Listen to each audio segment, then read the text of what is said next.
Oh my gosh, we are in the middle of a heat wave. I'm just gonna keep my hair up, it's too hot. Gosh, look how sweaty I am already. Hi guys, how's it going? Welcome to today's video. So basically I've just been kind of annoyed with some of my furniture and I just wanted to change it. So that's what today's video is about.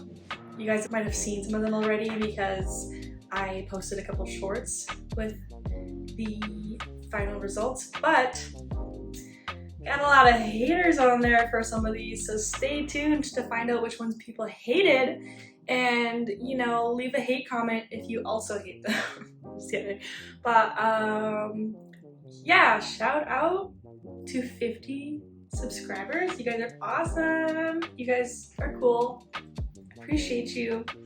And if you're not subscribed, hit the bell down below, do the thing, whatever YouTubers say, I don't really know. So yeah, thank you so much guys, and I hope you enjoy the DIYs that we do today. And apparently I say yeah too much, so yeah. If you know how I feel, why would you say that?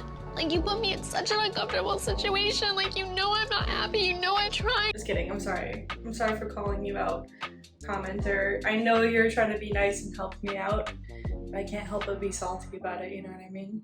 It's not personal. Okay, let's get into it.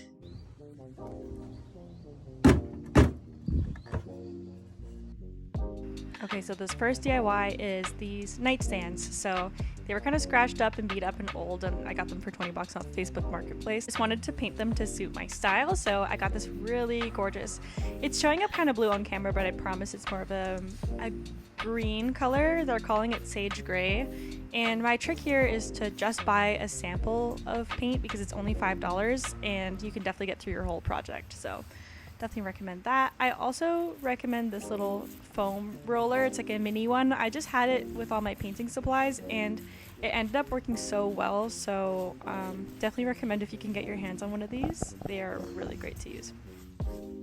And then I got my dad to help me put on the legs, which I didn't film that part, so I'm sorry. I didn't want to bug him. But now I'm just painting over all the little scratches that happened through that process. I probably should have put the legs on first, but just worked out that way. And then I sprayed with a clear coat. And this is just going to help protect that more delicate paint underneath. And then I found this little snail friend. Cute.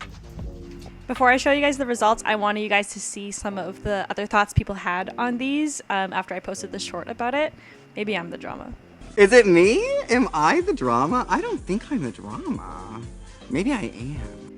Okay guys, and now the final result. I'm honestly really happy with how they turned out and they suit my space really well, so I would have never left them the way they looked before. Sandra Jones, okay? I didn't ruin them. Shut up. Okay, so next is this mirror, and I know what you're thinking. Katrina, why gotta attack this mirror? What did it ever do to you? Well, all the little like flower bits are kind of broken and they're just like really cheap crystals and they're just not doing it for me. They're just not working anymore. So I took that off. So most mirror frames are like this, but you basically just like pry up the little things holding it in, and then I was able just to slide like the circular mirror part out. Next I used some air drying clay to form a frame around the mirror, and I also got this little wood decoration that I ended up gluing onto it, and I also glued on all these little gems to add more texture to make it look like the vintage look that I wanted, but this was very tedious and took a long time. Next I started spray painting it black. I ran out of this spray paint, so I tried to use the other one I bought, but the other one I bought was a clear coat, which ended up working well for the other project. So I went and bought more black spray paint and finished spray painting, and then this is the fun part, is peeling all the tape off and revealing the final mirror. So I'm super happy with how it turned out. I've been looking for something like this in the thrift stores for a really long time now, and I haven't come across anything like it, so I'm really glad I was able to just make it myself. This next one isn't really necessarily a DIY, but I had this canvas laying around with an image on it that I no longer cared about, so I decided just to prime this canvas to be painted over, since I am a painter and that's just what I wanted to do with it. So you can either use gesso or just like a white acrylic paint, and that would work great. Okay, so this canvas is all primed. I mean, you can still see what's underneath, but it's probably fine, I don't know.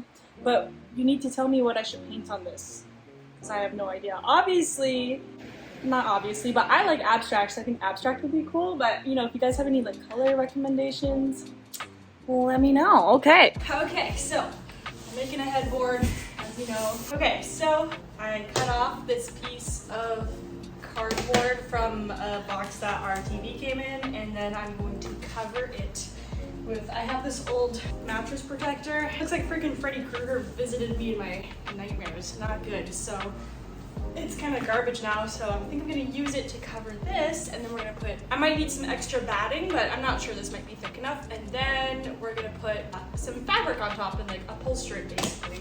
Alright guys, you know the drill. I folded this mattress cover in half so it doubled it up, and then I was able to just pull on each piece and staple gun it down to make sure it was all really tight and nicely put on.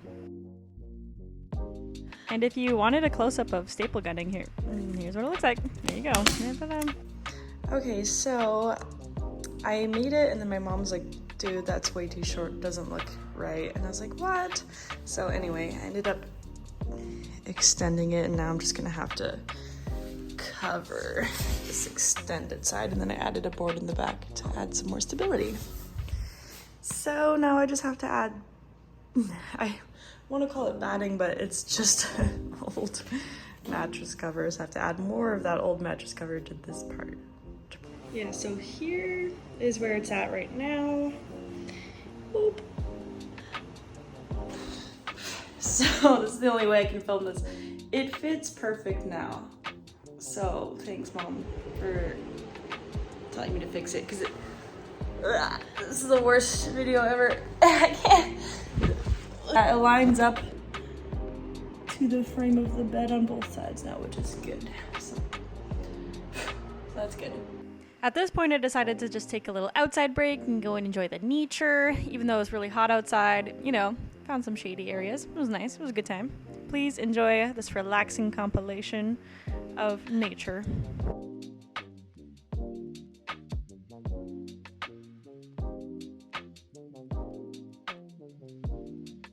Christian, you know what animal that is? Actual zebra. It's a honey badger. Yeah, we were later corrected and let know that these are probably bears. Anyway, if I want to be able to sleep tonight, I better keep working on this headboard. Well, I guess headboards aren't technically necessary for like the whole bed apparatus and in sleeping and whatnot, but I don't know. Just don't worry about it. It makes sense, okay? Anyway, started staple gunning the fabric onto the headboard, and that's the last step, guys. You just gotta fold it and staple it and cut off the excess, and then you're done. And that's it, guys. There she is, all done. I am really impressed with myself for this one. This turned out really cool. If you guys end up making any of these DIYs, please tag me in them and let me know, because I'd love to see what you guys end up doing. Alright guys, final DIY montage time. If you didn't want to watch the whole video, just skip to this part. You're welcome.